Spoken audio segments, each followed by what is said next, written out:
नमस्कार, मैं हूं श्रीकांत प्रत्युष। सिटी पोस्ट के इस राजनीतिक हलचल में आपका स्वागत है। आपके लिए राजनीतिक गलियारे से खबर लेकर आया हूं हर रोज की तरह। आज बता दूं कि आज एनडीए की लिस्ट जारी हो गई है। जी हां, बीजेपी के दफ्तर में एनडीए का संयुक्त संवाददाता सम्मेलन था और इसमें तीनों ही सहयोगी दलों के उम्मीदवारों की सूची जारी कर दी गई है। वैसे सिटी पोस्ट लाइव आपको एक सप्ताह पहले ये सूची दे चुका था कि कौन कौन प्रत्याशी होगा और उसी सूची पर दरअसल आज मुहर लगाई है एनडीए के नेताओं ने। यानी सिटी पोस्ट लाइव ने जो एक सप्ताह पहले खबर दिखाई थी कि कौन एनडीए का संभावित प्रत्याशी हो सकता है, उसी लिस्ट पर मुहर लगाई है एनडीए के नेताओं ने। ये बड़ी खबर है आज की, लेकिन उस सूची में क्या खास बात है आपको बताना जरूरी है, जिसकी चर्चा हमने पहले नहीं की थी। इस सूची में सूरजभान सिंह की पत्नी वीणा देवी का नाम नहीं है। उनकी जगह सूरजभान सिंह के छोटे भाई चंदन कुमार सिंह का नाम है। जी हां, चंदन कुमार सिंह नवादा से चुनाव लड़ेंगे। तो चंदन कुमार सिंह का कोई राजनीतिक पृष्ठभूमि नहीं है, पहली बार वो राजनीति में आ रहे हैं और इसकी वजह है, ठोस वजह है। दरअसल वीणा देवी एलजेपी के सांसद हैं मुंगेर से, और मुंगेर सीट चली गई है जेडीयू के खाते में। वीणा सिंह इसको लेकर काफ़ी नाराज थी और लाख सूरजभान सिंह के मनाने के बावजूद वो नवादा से चुनाव लड़ने को तैयार नहीं थी। उन्होंने कहा भी था कि मुंगेर सीट अगर नहीं मिली तो नवादा से चुनाव नहीं लड़ेंगी, वो चौका बर्तन का काम फिर से संभालेंगी। वीणा देवी काफ़ी जिद्दी स्वभाव की हैं, जो कहती हैं वो करती हैं और उन्होंने ये साबित कर दिया है।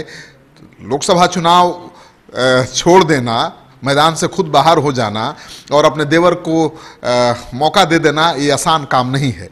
ये बड़ी खबर है। दूसरी खबर यह है कि आज जो सूची जारी हुई है, हालांकि हम पहले बता चुके हैं कि शाहनवाज हुसैन का पत्ता कट चुका है।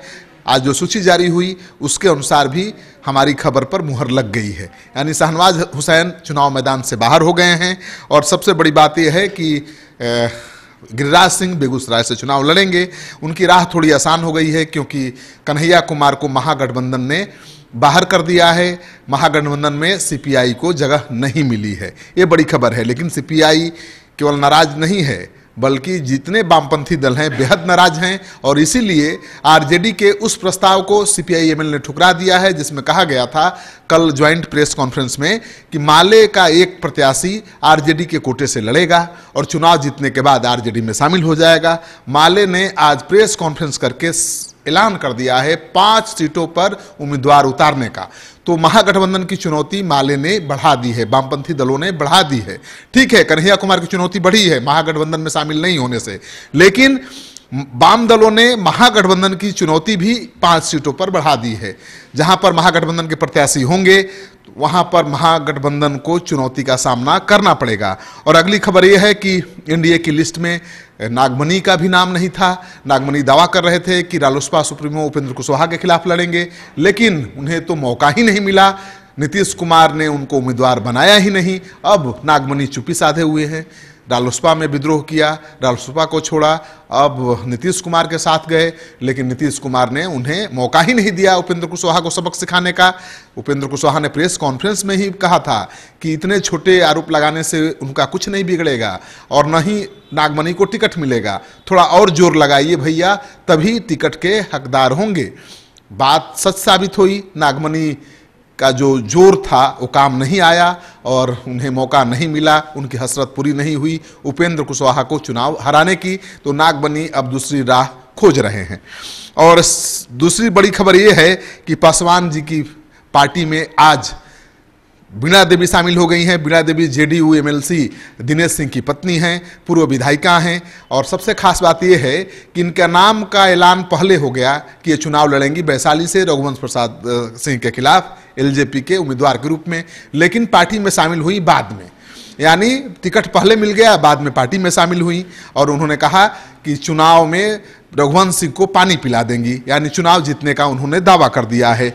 और इसी प्रेस कॉन्फ्रेंस में पशुपति पारस, जो हाजीपुर से चुनाव लड़ रहे हैं रामविलास पासवान की सीट से, उन्होंने कहा कि भाई के रिकॉर्ड को तो नहीं तोड़ पाएंगे, लेकिन बिहार के जितने 40 सांसद हैं जो जीत कर आएंगे चुनाव, उन सबसे ज़्यादा वोट जरूर लाएंगे, यानी एक नया रिकॉर्ड बनाएंगे। तो पशुपति पारस का ये कॉन्फ्रेंस देखने लायक था। और बाकी जो राजनीतिक गलियारे से खबर आ रही है, कोई ऐसी खबर नहीं है जो आप नहीं जानेंगे तो पछताएंगे। बड़ी खबरें यही थी कि बीना देवी चुनाव मैदान से बाहर हो गई हैं। शाहनवाज हुसैन का पत्ता कट गया है और बीना देवी की जगह पर उनके देवर चुनाव लड़ेंगे। पशुपति पारस हाजीपुर से चुनाव लड़ेंगे। और सबसे बड़ी खबर ये थी कि सीपीआई-एमएल ने 5 सीटों पर उम्मीदवार उतारने का फैसला ले लिया है। सीपीआई के उम्मीदवार कन्हैया कुमार बेगूसराय से चुनाव लड़ ही रहे हैं। जाहिर है कि वाम दल 6 सीटों पर बिहार में चुनाव लड़ेंगे और 6 सीटों पर महागठबंधन के उम्मीदवार की हार सुनिश्चित करने की कोशिश करेंगे। आपको ये राजनीतिक हलचल की खबर अच्छी लगे तो दोस्तों के साथ इस वीडियो को खूब शेयर करिए। ये कार्यक्रम हर रोज हम आपके लिए लेकर आते हैं ताकि कम समय में पूरे प्रदेश की राजनीतिक गलियारे की खबर आपको हम दे सकें। लेकिन एक खबर जो छूट रही है वो आपको हम बता देते हैं कि हम पार्टी में बहुत बड़ी टूट हो सकती है, बहुत बड़ी फूट हो सकती है। वैसे भी हम पार्टी में बहुत फूट हो चुकी है, बहुत टूट हो चुकी है, लेकिन अब बारी है एक और टूट की। और खबर है कि अजीत कुमार जो हम पार्टी के नेता थे, टिकट मुजफ्फरपुर से नहीं मिलने से नाराज हैं और हम पार्टी को अलविदा कह सकते हैं। और दूसरे नेता हैं महाचंद्र प्रसाद जो हम पार्टी के जीतन राम मांझी के बाद सबसे बड़े नेता हैं, दूसरे नंबर के नेता हैं। वो भी महाराजगंज की सीट को लेकर आस लगाए हुए हैं। जीतन राम मांझी लालू यादव से लड़ भी चुके हैं महाराजगंज की सीट के लिए, लेकिन अभी तक हाँ नहीं हुआ है। अगर ना हुआ तो महाचंद्र बाबू भी बेहद नाराज हो जाएंगे। तो जाहिर है आज की राजनीतिक गलियारे में इसी तरह की हलचल रही है। हर रोज हम इस राजनीतिक हलचल की खबर लेकर आपके पास हाजिर होते हैं। पहले मैंने बताया कि हमारा मकसद है कि पूरे राजनीतिक गलियारे की छोटी से बड़ी खबर, पर्दे के पीछे की खबर भी आप तक पहुंच जाए। आपको ये वीडियो अच्छा लगे तो दोस्तों के साथ इस वीडियो को खूब शेयर करिए। अगर आपने अब तक हमारा यूट्यूब चैनल सब्सक्राइब नहीं किया है तो जरूर कर लीजिए। आपका सहयोग समर्थन लगातार मिल रहा है, उसके लिए बहुत बहुत आभार। नमस्कार।